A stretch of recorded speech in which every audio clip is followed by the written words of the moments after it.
Hey there, creators! I'm Kylie! And I'm Mitch. Welcome to a beautiful day with Catoodle Creators. I just got back from a walk, and I have to say, I am feeling fantastic right now. What about you, Kylie? I just got back from a walk too, and I'm feeling great from being around nature. Have you ever noticed that being around nature makes you feel calm, happy, or even more peaceful? Now that you mention it, I do. I love nature walks. Being around trees and plants and flowers makes me feel happier. That is the biophilia effect. Vocab word! Biophilia effect. Happiness from experiencing living things. Biophilia means loving living things. Being around nature can help your mood, memory, cognition, energy, and even physical comfort. Being around nature is really good for you. Wait, does that mean that I have to go camping or even hiking to experience the biophilia effect? Not at all. By creating a plantscape, we can bring the beauty of nature indoors and create the biophilia effect in places like your own classroom. Is that like putting a potted plant in the corner? Potted plants are a good start, but plantscaping... Vocab word! Plantscaping. A plantscape is an arrangement of plants in an indoor space. Plantscaping is more than that. It's a way to use your design skills, and you can get creative to create a beautiful plant display. Now we're talking. We here at Catoodle Creators are all about designing. We sure are. And for today's project, we're going to be using preserved moss and other elements of nature to create a beautiful plant display. Finally!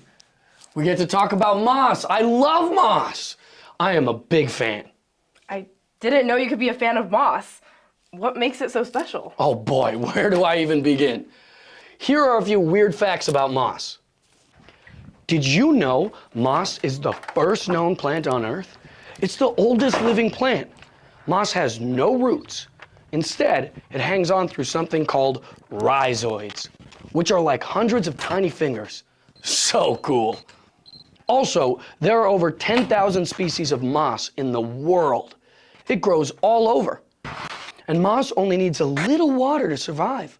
In fact, it will grow pretty much anywhere that has enough moisture, whether it's on fallen logs, roots, walls, buildings, rocks, or of course, trees. Wow, I didn't know all that.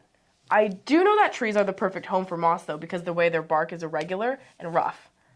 All the little cracks and crevices make the perfect little microhabitats for the moss to colonize and flourish. So I've always wondered, is it true that moss only grows on the north side of trees? Yes and no. It is true that in the northern hemisphere, moss tends to grow more north of the trees, and in the southern hemisphere, moss tends to grow more on the southern side of trees.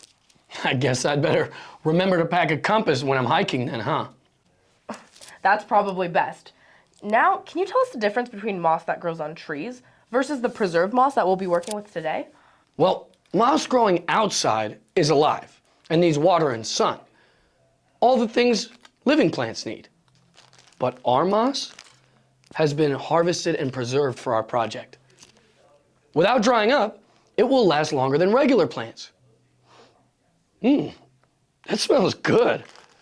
Kind of like dried flowers? Exactly.